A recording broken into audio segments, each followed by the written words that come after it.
ఆపదామపహర్తారం దాతారం సర్వసంపదాం లోకాభిరామం శ్రీరామం భూయో భూయో నమామ్యహం.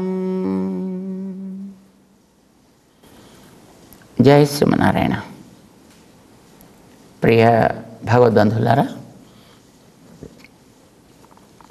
పనులు చేస్తున్నా వాటి వల్ల ఏర్పడే ప్రభావం మన మీద పడకుండా ఎలా ఉండాలి అనేది అర్జునుడికి సందేహం కలిగింది. భగవద్గీత 5వ అధ్యాయంలో 7వ శ్లోకం దగ్గర దానికి సమాధానం చెప్పాడు కృష్ణుడు. ఎప్పుడైతే నీ ఇంద్రియాలు నీ స్వాధీనంలో ఉండి అవి చేసేటటువంటి పని ఆ ఇంద్రియాలకి లీడర్ అయినటువంటి మనస్సుని కూడా తృప్తిపరిచి మంచిగా ఉంచి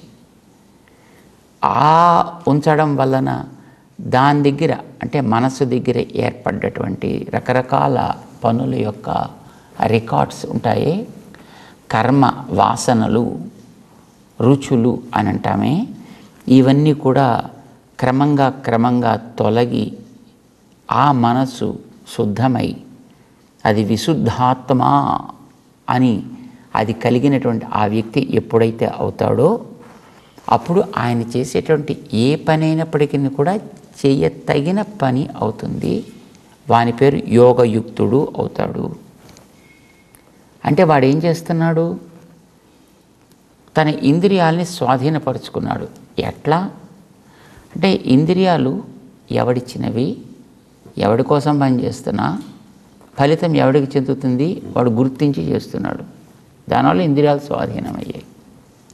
అంటే ఇదివరకు ఇంద్రియాలన్నీ నావి, నా కోసం చేస్తున్న పని చేస్తున్న వీటన్నిటిని నేనే వీటికి యజమానిని అని భావించేవాడు.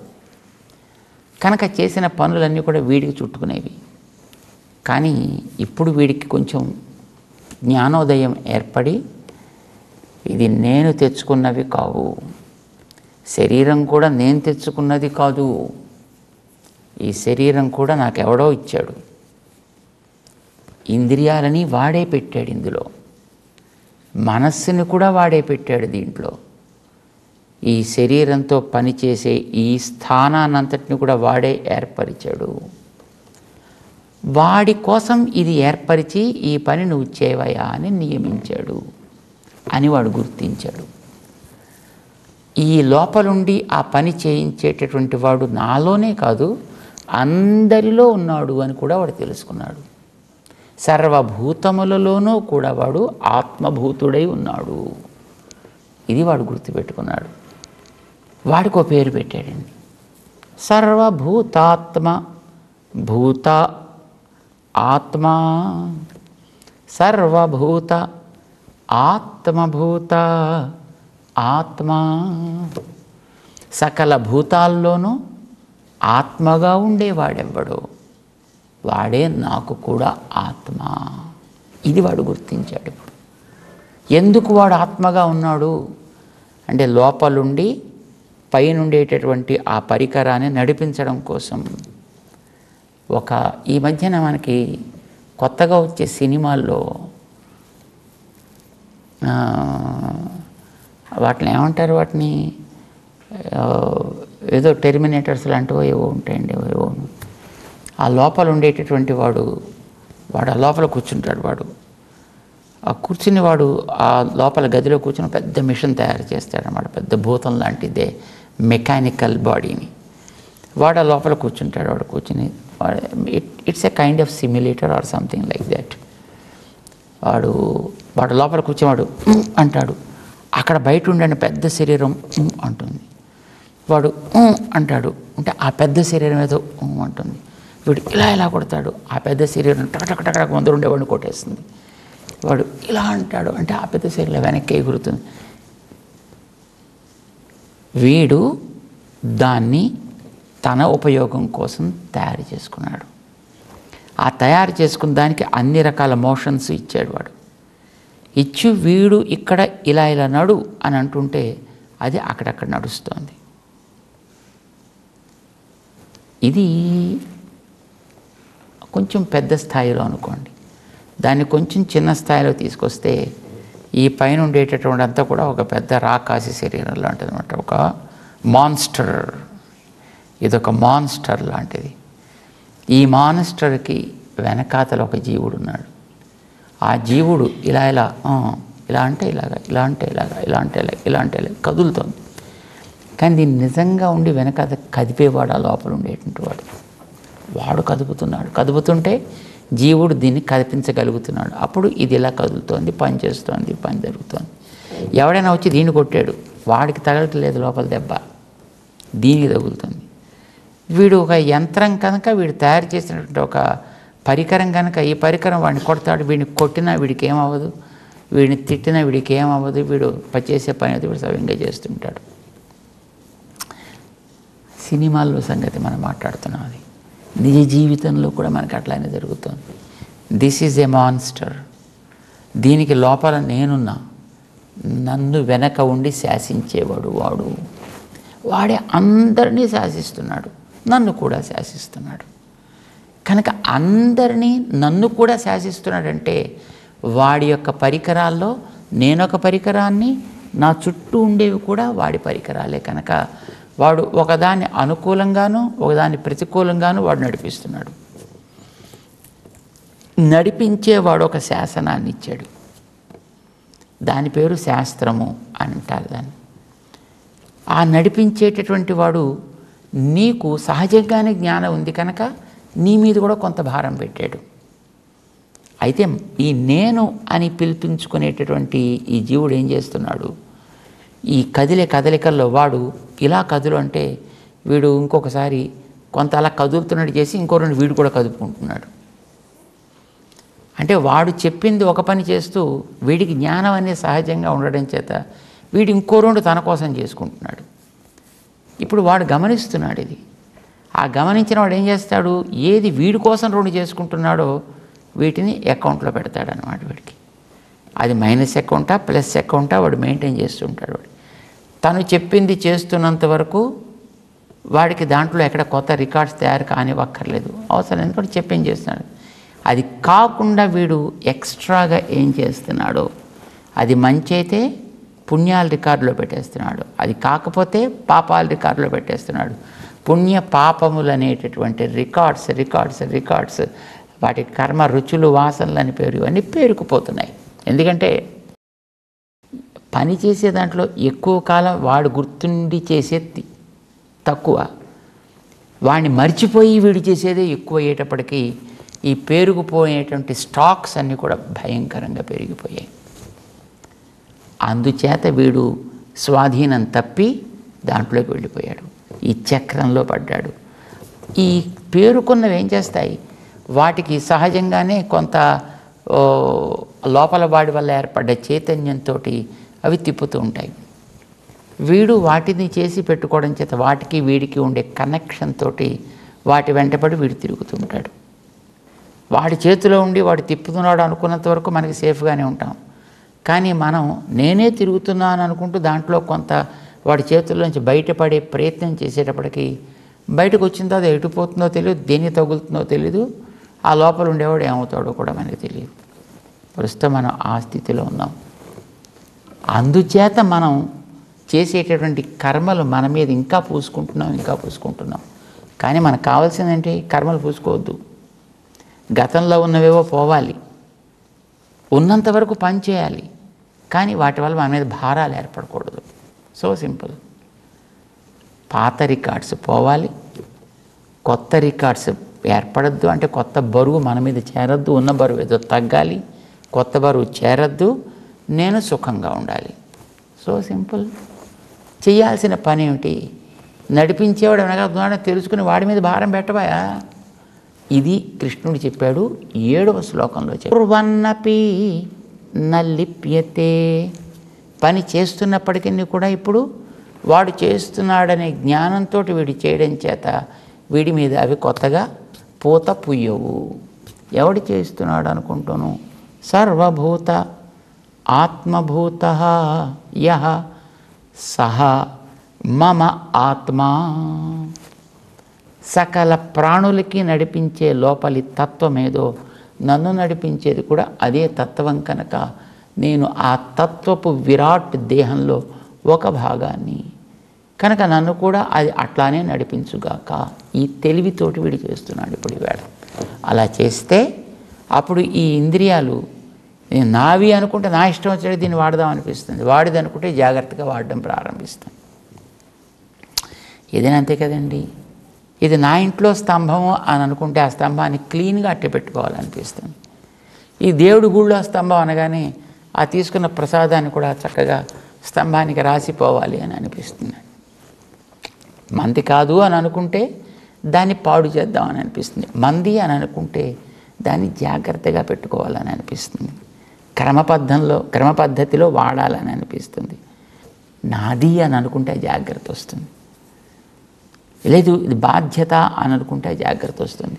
ఇప్పుడు ఈ ఇంద్రియాలు నన్ను నడిపించేవాడిచ్చినవి కనుక వాడికి నేను ఆన్సరబుల్ అని అనుకుంటే వీటిని జాగ్రత్తగా వాడాలని, క్రమపద్ధతిలో వాడాలనిపిస్తుంది. అప్పుడు అవి నీకు స్వాధీనంలోకి వస్తాయి. విజితాత్మ విజితేంద్రియ. ఇంద్రియాలను వీడు సక్రమంగా తన ఆధీనంలో పెట్టుకున్నాడు. దీనిని ఆధీనంలో ఎప్పుడైతే పెట్టుకున్నాడో ఇంద్రియ గ్రామాన్ని, దీన్ని నడిపించే మనస్సు కూడా అప్పుడు వీడికి స్వాధీనంలోకి వస్తుంది. ఇంద్రియాల బలం మీదే కదండి మనస్సు కూడా వాటి వెంట పరిగెడుతుంది.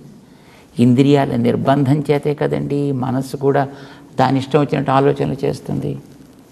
బజార్లో ఇద్దరు పిల్లల్ని తీసుకుని ఈ తండ్రి తల్లి వెడుతుంటే ఇటు అటు మంచి దుకాణాలు కనిపిస్తున్నాయి అనుకోండి, ఏదో ఇక్కడ కిడ్స్ ప్లే అనో, అటు పక్కన టాయ్స్ ఆరజ్ అంటూనో, ఆ పక్కన ఇంకోటి ఏదో ఇలాంటిది కనిపించాయి అనుకోండి. దాంట్లో ఆటలు పాటలు బొమ్మలు బిమ్మలు మెషిన్స్ ఆడేవి ఇవన్నీ కనిపిస్తే ఆ పిల్లలు, ఒక పిల్లాడు అట్లా లాగుతాడు, ఒక పిల్లాడు ఇట్లా లాగుతాడు. అమ్మ నాకు అది కావాలి, అమ్మ నాకు ఇది కావాలి, నాన్న నాకు అది కావాలి, నాన్న నాకు ఇది కావాలి. పాపం తల్లిదండ్రులు ఏం చేస్తారు, పిల్లలు ఏడిస్తే తట్టుకోలేక సరే పదంటరా పోదాం అని వాళ్ళని తీసుకుని పోతుంటారు. పిల్లల నిర్బంధం చేత వాళ్ళని తృప్తిపరచడానికి ప్రయత్నం చేసే తల్లిదండ్రుల్లాగా ఇంద్రియాల యొక్క నిర్బంధం చేత ఇంద్రియాలను తృప్తిపరచడం కోసం మనసు ప్రయత్నం చేస్తుంది. ఇప్పుడు ఇంద్రియాలు వాటికి సహజంగానే అది ఒక మంచి బాధ్యత కలిగినటువంటి స్థితిలోకి వస్తే మనసుకి మరింత ఆనందం, మనసు సక్రమంగా పనిచేయడం ప్రారంభిస్తుంది. ఎప్పుడు మనసు అట్లా పనిచేస్తుందో తనలో ఉండేటటువంటి ఆ ప్రాచీనమైనటువంటి నిల్వ, కర్మల స్టాక్, పుణ్యపాపాల రాశి అదంతా కూడా క్రమంగా శుద్ధమై తొలగిపోతుంది. ఇప్పుడు విశుద్ధాత్మ, ఎప్పుడు వీడు విశుద్ధాత్మ అయ్యాడో అప్పుడు చేయాల్సిన పనులేవి, చేయతగని పనులేవి, ఎలా చేయాలి ఎలా చేయతగదు అనే దాంట్లో వీడికి ఒక స్పష్టత ఏర్పడితే యోగయుక్త విధేయాత్మ విజితాత్మ జితేంద్రియ. ఎందుకు వచ్చింది ఇదంతా? సర్వభూత ఆత్మభూతాత్మ. ఎప్పుడైతే వీడు అలా తయారవుతాడో అప్పుడు వీడు కుర్వన్నపిన లిప్యతే. వీడు పని చేస్తున్నప్పటికీ కూడా చక్కగా దేన్ని అంటించుకోకుండా హాయిగా శాంతిని పొందగలుగుతాడు. ఏం తెలుసుకుని, నడిపించే వెనకాతల వాడిని తెలుసుకుని, దీన్ని మనకి కనిపించే దాని దగ్గర నుంచి జాగ్రత్తగా కనిపించని వెనకాతల వాడి దాకా తీసుకువెళ్ళాడు. అధ్యాయం చివరికి 29వ శ్లోకంలోకి వెళ్ళేటప్పటికి అక్కడ చెప్తాడు ఆయన, ఇది ఎందుకు నువ్వు చేయాలి అని అంటే, నువ్వు చేసే ప్రతి పనికి భోక్త వాడే నువ్వు కాదు. ఇప్పుడు మనం ఏమనుకుంటున్నాం, ఇది నేను చేస్తున్నా కనుక నాది, ఆనందం నాది, సుఖం నాది, నా కోసం నేను చేస్తున్నా, నేను భోక్తని అనుకుంటున్నా మన పనులకి. నువ్వు కాదురా నాన్న, వెనకాతలు ఉండేవాడు. ఏదైనా ఒక వస్తువు రుచిగా కనిపించగానే అబ్బాబ్బా ఏం బాగుందండి, నాకు మరొకటి కావాలి, మరొకటి కావాలి. ఇవ్వడం తప్పు కాదు, ఒకటి కాకపోతే 25, కానీ నాకు బాగుంది కనుక అని ఇవ్వకు. లోపల వాడు అంగీకరిస్తున్నాడు కనుక అని ఇయ్యి. ఇప్పుడు వాడు తీసుకుంటున్నాడని గుర్తించి పంపించు. వాడు లోపల లేకపోతే చుక్క నీటి చుక్క పాపం తులసి నీరు పట్టుకొచ్చి వాడు తాగుతాడేమో అని ఆ పళ్ళు తెరిచి పెదవులు తెరిచి ఆ నోరు కొద్దిగా తెరిచే ప్రయత్నం చేసి ఆ లోపలికి పోస్తాడండి. పోతుందేమో అని ఉద్దేశంతో పోదండి అప్పుడు. ఎందుకంటే ఆ లోపల ఉండేటటువంటి అసలు భోక్త, అసలు తాగేవాడెవడో వాడు నేను బయటికి వెళ్ళొస్తాను నాన్న టాటా అని చెప్పేసి వెళ్ళిపోయాడండి. వాడు వెళ్ళిపోవడం చేత ఈ పైన ఉండే దీనికి ఎన్ని పోసినా ఒక్క చుక్క కూడా లోపలికి వెళ్ళదు. నిజమైన భోక్త ఎవడు? ఒక్క ఆలోచన ఇప్పుడు వీడు చేయడండి. ఇదివరకు వీడు భయంకరమైనటువంటి ఆలోచనలన్నీ చేసేవాడు, బ్రహ్మాండమైనటువంటి సలహాలన్నీ ఇచ్చేవాడు. ఇప్పుడు వీడు ఒక్క సలహా ఇవ్వడు, ఒక్క ఆలోచన చేయడు, ఏ కిక్కురుమండు. భోక్తారం సర్వతపసాం. అంతేకాదు ఇప్పుడు మొత్తం అన్నిటినీ కూడా నడిపించేవాడు నిన్ను నన్నే కాదయ్యా, ప్రతి ప్రాణిని నడిపించేవాడు వాడయ్యే. వాడి శాసనాన్ని అతిక్రమించి ఎవడు ప్రవర్తించాడు. సర్వలోక మహేశ్వరం. వాడు అందరికీ కూడా పరమశాసకుడు. ఆయన దగ్గర ఏం చేస్తామండి, అయితే ఏడుస్తూ బతకాల్సి వస్తుందండి. ఆనందంతో ఉండు. ఎందుకో తెలిసిన, వాడు నీతో పాటు ఉండి నిన్ను నీ ఇష్టం వచ్చినట్టుగా ఆలోచన చేసుకోనిస్తున్నాడు కనుక. వాడు మంచి మనస్సున్నవాడు, మంచి హృదయం ఉన్నవాడు. మంచి హృదయం ఉన్నవాడు కనుకనే ఎంత నేనే, ఎంత నాదే, ఎంత నాకే, ఎంత నా వల్లే, ఓ నన్ను మించిన వాడు మరెవడు అని నువ్వు అంటున్నా పాపం వాడు సరే ఏదో అనుకుంటున్నాడు అనుకొని అని వదిలేస్తున్నాడు తప్ప, లేకపోతే యజమాని పక్కన ఉండగా ఎంత నేనే అని అంటే ఆ యజమాని వీడిని 4 తంతాడు, లేకపోతే బయటికి పంపించేస్తాడు ఉద్యోగం తీసేసి. కానీ మన లోపల ఉండేవాడు ఎప్పుడైనా అలా చేస్తున్నాడా? మనని చేయట్లేదు కదా. ఇది మనం గుర్తుపెట్టుకుంటే చాలు. ఆయన సర్వలోక సుహృత్, సర్వభూత సుహృత్, సుహృదం సర్వభూతానాం జ్ఞాత్వా. ఇది తెలుసుకోయా. ఎందుకు ఎవడంటావు ఆయన? మాం జ్ఞాత్వా. కృష్ణుడు చెప్పాడండి అర్జునుడికి 29వ శ్లోకంలో, నేనేనయ్యా అలా ఉండి లోపల నడపగలిగిన వాడిని. నీ కంటికి కనిపిస్తే నీకు విశ్వాసం పెరుగుతుందని నేను ఈ రూపంలో నీ ఎదుట వచ్చా. కనీసం ఆ యుగంలో అలా ఎదుటొచ్చి కనిపిస్తున్నాడు. కనిపించిన తర్వాత కొంతకాలమే ఉంటాడు. కానీ ఇప్పుడు ఈ యుగంలో మనందరికీ విగ్రహ రూపంలో చక్కగా కనిపిస్తున్నాడు. దాన్ని మనం విశ్వసించగలిగితే చాలును.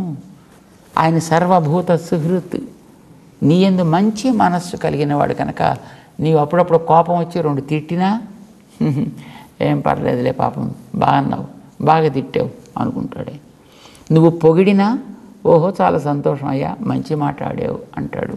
నువ్వు పెట్టినా పెట్టకున్నా, నువ్వు ఏం చేసినా ఎలా చేసినా ఆనందంగా అంగీకరిస్తాడు.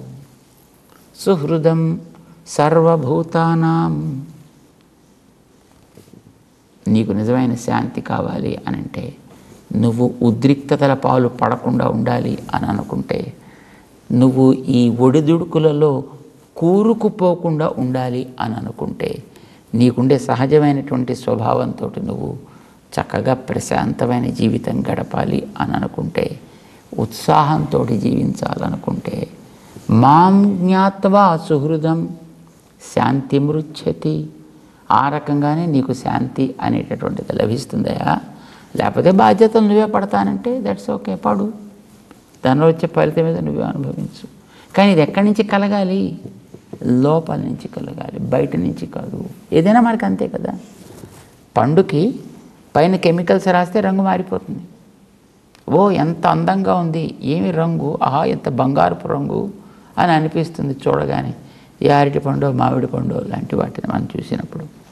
కానీ పైన కెమికల్స్ రాసి నువ్వు మార్చినటువంటి రంగు వల్ల లోపల రుచి పరిమళము రావు. పైనుండే రంగు చూసి ఆహా ఎంత బాగుంది దీన్ని మనం తిందాం అని తొక్క తీస్తే లోపలంతా పచ్చి వగరు ఉంటుంది. లేదా అది మామిడికాయ లాంటిదైతే లోపలంతా ఇంకా పులుపు, ఏం పెద్ద రుచిగా ఉండదు. కానీ లోపల నుంచి సహజంగా పండినప్పుడు నువ్వు పైన ఏమీ రాయక్కర్లేదు, మెత్తదనం దానంతట అదే వస్తుంది, రుచి దానంతట అది వస్తుంది, పరిమళం దానంతట అది వస్తుంది. లోపల నుంచి పండితే పుష్పానికైనా అంతే కదండి. నువ్వు మామూలుగా పట్టుకొస్తే అది ముక్కులో పిండినా దానికి ఏం వాసన రాదు.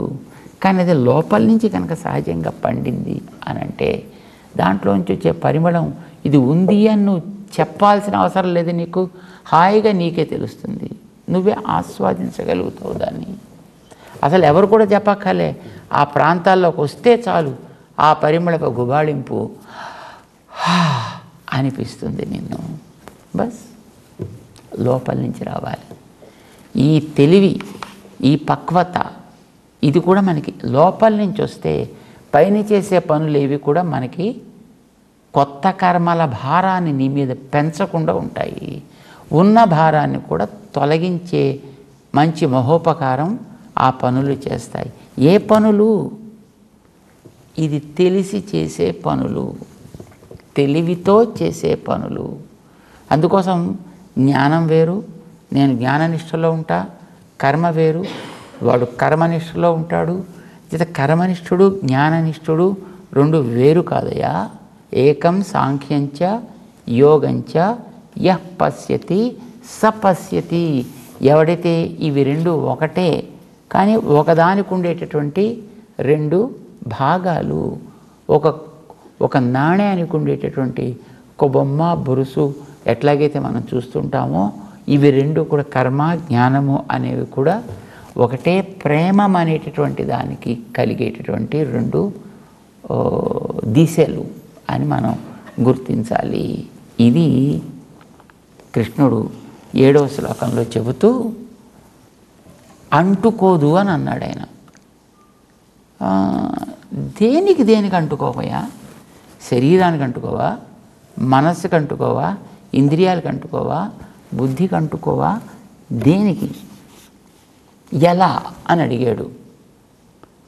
కాక ఇవన్నీ చేస్తుంటే నేను చేస్తున్నాను అనేది నాకు తెలుస్తుంటే చేయలేదని ఎలా అనుకోమంటావా? ఇది ప్రశ్న అర్జునుడికి వచ్చింది. లోపల నుంచి ఆ జ్ఞాన పక్వత వస్తే వస్తుందని చెప్తున్నాడు. అది ఎట్లాగో చూద్దాం, తెలుసుకునే ప్రయత్నం చేద్దాం. జై శ్రీమన్నారాయణ.